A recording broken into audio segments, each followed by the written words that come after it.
خطبہ نمبر 166۔ آپ علیہ السلام کے خطبے کا ایک حصہ، دعوت اتحاد و اتفاق۔ بسم اللہ الرحمن الرحیم۔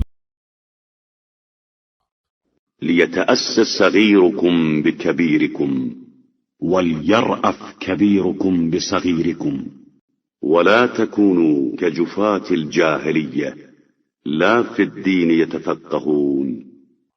تمہارے چھوٹوں کو چاہیے کہ اپنے بڑوں کی پیروی کریں، اور بڑوں کا فرض ہے کہ اپنے چھوٹوں پر مہربانی کریں، اور خبردار تم لوگ جاہلیت کے ان ظالموں جیسے نہ ہو جانا جو نہ دین کا علم حاصل کرتے تھے ولا عن الله يعقلون كقيض بيض في أداح يكون كسرها وزرا ويخرج حضانها شرا، اور نہ اللہ کے بارے میں عقل و فہم سے کام لیتے تھے۔ ان کی مثال ان انڈوں کے چھلکوں جیسی ہے جو شتر مرغ کے انڈے دینے کی جگہ پر رکھے ہوں، کہ ان کا توڑنا تو جرم ہے لیکن پرورش کرنا بھی سوائے شر کے کوئی نتیجہ نہیں دے سکتا ہے۔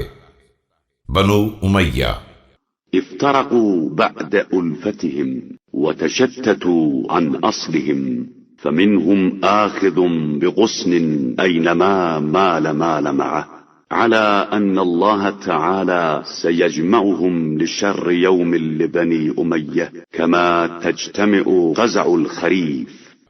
یہ لوگ باہمی محبت کے بعد الگ الگ ہو گئے اور اپنی اصل سے جدا ہو گئے۔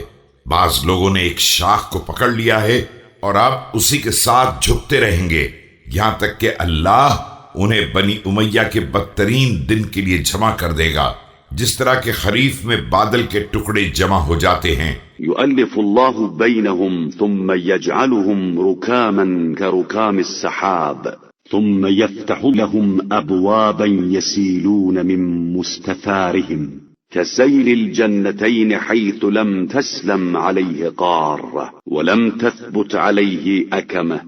پھر ان کے درمیان محبت پیدا کرے گا، پھر انہیں تہ بتہ ابر کے ٹکڑوں کی طرح ایک مضبوط گروہ بنا دے گا، پھر ان کے لیے ایسے دروازوں کو کھول دے گا کہ یہ اپنے ابھرنے کی جگہ سے شہر سبا کے 2 باغوں کے اس سیلاب کی طرح بہہ نکلیں گے جس سے نہ کوئی چٹان محفوظ رہی تھی اور نہ کوئی ٹیلا ٹھہر سکا تھا۔